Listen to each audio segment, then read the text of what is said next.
Unable to keep up on the who, the when, the why, and the how? Well, fear not. You might be a little late, but this is last week's news. Now, what's up, folks? How you doing? Welcome back. Hope you had a great weekend. And if you're stopping by and you're about the 60 some odd percent that are watching my content but aren't subscribed, what you waiting for? Go down and hit that subscribe button. Then ring that bell. Make sure it says all so you know when the next video pops up. Hit that like button, and before you head out, drop a comment down below. And if you're one of the regulars here, welcome back for another round. I ask you also, hit that like button. And before you leave, drop a comment as well. YouTube does love the comments. And of course, share the video out on all the socials. Okay, merch store is still going on. Link will be down below in the description. Doing another campaign, raising funds for the Stuttering Foundation, going to the end of February 25th to be precise. Okay. Once again, I'm gonna share you some stories that you might have missed in the week that was pop culture, and boy, there are some stories. So let's just jump right into it. Oh, and if you're a Star Wars fan, stick around till the end. I got something for, yeah. But we're gonna start with the Golden Globes, as reported by the New York Post. Again, all links will be down in the description. Check them out for yourself. And it says that the woke Golden Globes tanked. That's right, folks. Ratings hit a historic low in this year, which garnered only 6.3 million viewers. In 2021, it was for the 2021 awards, it was 6.9 million viewers, and just the year before that, it was at about 18.3 million viewers. Quite a drop off. Also noted that there were no Golden Globes last year. The telecast was canceled because they had complaints that the Golden Globes was not diverse enough. So, of course, this year they had to overcompensate, which the host of the show in his opening monologue made sure to let you all know that this was diverse.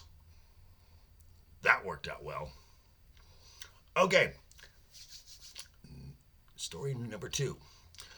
So, Grace Randolph.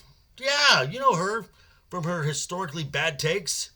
Oh, she stepped in it this time, going after legendary director Francis Ford Coppola, as there were some rumors coming out that his independent project called Megalopolis, which Francis Ford Coppola is funding out of his own pocket, as she said in a tweet, and there's been plenty of responses all over the internet. I'm going to leave Overlord DVD's response to this, when she said, "Not so easy making a Marvel level movie, is it, Coppola?" I'm sorry, what? Who are you? Who are you?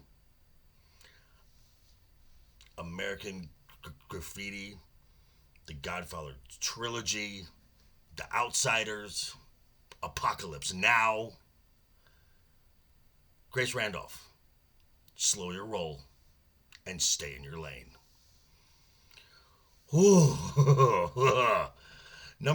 Next story.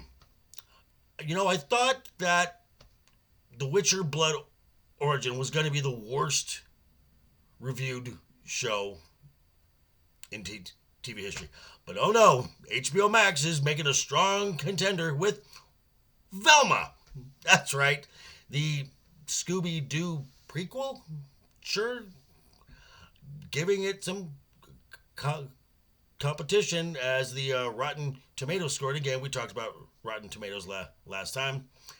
Posted a critic score of 55% and a whopping audience score of 7. Gonna let that sit and marinate there for a second. Oof. Okay.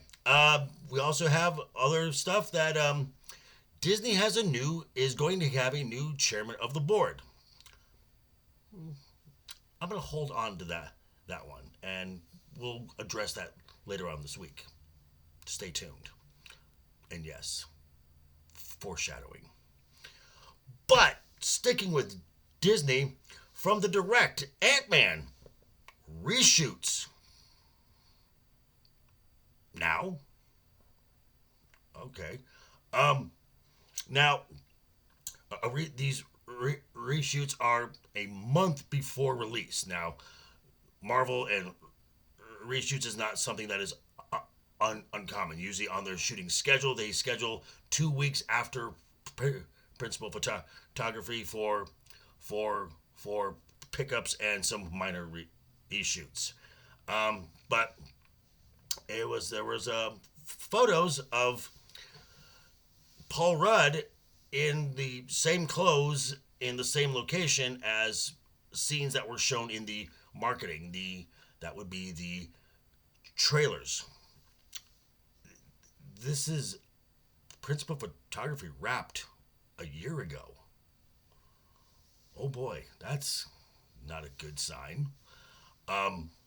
What this means overall, I have no idea, but there's a lot of pressure on Ant-Man right now, as this is the kickoff of Phase 5, and they got to recover something from the disaster, and it was a disaster of Phase 4. And finally, I promise you Star Wars fans something. Okay, this came from Valiant Renegade with WDW Pro and guest Kamran Pasha, who I've spoke about a few times. Cameron is the one who scooped the Disney hiring freeze 48 hours before the trades announced it. So he's got a source inside Disney and or Lucasfilm that he trusts. And again, I'm just presenting this as information that is out there. Take it with a grain of salt. But apparently, there's more rumors coming out that gives even more credence that KK is on her way out. The first one is that the David Lindelof film, the rumors that film is in production, it's in pre-production now, whatever stakes, that was never announced by Lucasfilm. That was announced by David Lindelof. And he seems to be taking a page out of the Leslie Headland book to put pressure on the studio to greenlight a project that doesn't exist. And just for the Leslie Headland, the former assistant of Harvey Weinstein, is apparently the executive producer and writer of the Acolyte. And apparently what's been filmed so far is not a series, it's not even a pilot, it's basically a pitch to possibly get it greenlit. So rumor number one. Number two, there's a list of people that are going to be asked to leave, or in a sense pushed out the door, if they do not resign when Kathleen Kennedy does. And amongst these people on the list is about 75% of the Lucasfilm story group. Two names were mentioned specifically, Pablo Hidalgo and Carrie Beck, two names that I mentioned in my Can Lucasfilm Be Saved video. Okay. Number three, with the Lindelof rumors out there that Kathleen Kennedy asked Bob Iger, seeing as, this is out there, can we extend this handshake deal that she had with Bob Chapek that I mentioned on a stream, that if something is in production, that she can keep her job and kind of hang around. She wanted to hang around and oversee it. And Bob Iger simply said no. So what that means to me is there is no Acolyte. There is no Lindelof film. These are not in production. They are nothing. They're non-starters. Bob knows this. And as I've said on another stream, he and Kathleen were friendly. They are not friends. And the source went as far as to say that, quote, she's used the last of her 9 lives. It's over. So, some positive news there, hopefully. Just depends on who they get replace her, and I talked about that in my Can Lucasfilm Be Saved video as well. So definitely check that out. But hey, that's the news, guys. So far, so good. And yeah, thanks for stopping by. I will be checking you out on Wednesday for another movie review, a movie that I liked. I know, 2 weeks in a row. Who knew? And also be sure to check out tonight, 5 p.m. Pacific, 8 p.m. Eastern, over on Legion Talk, going back to the world of Westeros. We're doing a 2-episode to close out season 1. That will be episodes 9 and 10. So be sure to check all that out. And again, I hit the mic.